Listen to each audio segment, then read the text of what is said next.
Hello wine lovers, I'm tasting the beautiful Balthus 2022.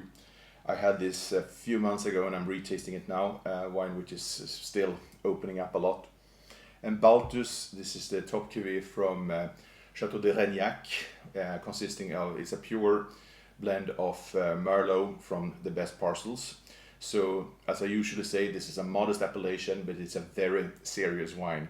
So we are in a quite limestone rich terroir, sharing actually limestone, gravel and clay.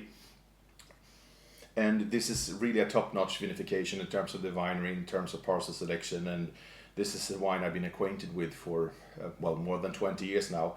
It showed up in a lot of blind tasting comparing the great wines of the world, and Balthus was always certainly in the top league. I think this is still has become a bit more of a nuanced style. 22 is a really ripe vintage. This is all about new barrel fermentation in barrels, integral fermentation and so forth. But it's still detailed and nuanced. We certainly feel a slight hint of new in there, but it adds a nice toasted note with coffee beans.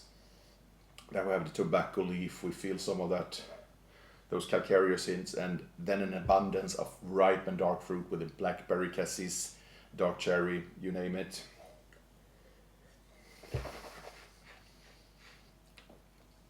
Superbly concentrated on the palate, yet without a notion of heaviness.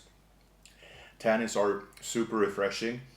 Again, sommeliers like to talk about acidity all the time, but I think that the combination of acidity and tannins creating freshness, it's a better term here.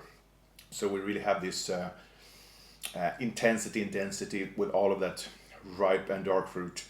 Oak is well integrated on the palate, and this is a very, very long finish.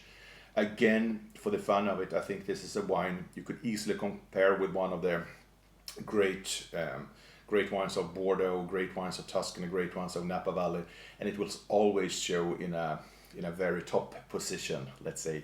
So Balthus 2022, really delicious today, but with this concentration, it certainly does have a long life in front of it. Enjoy.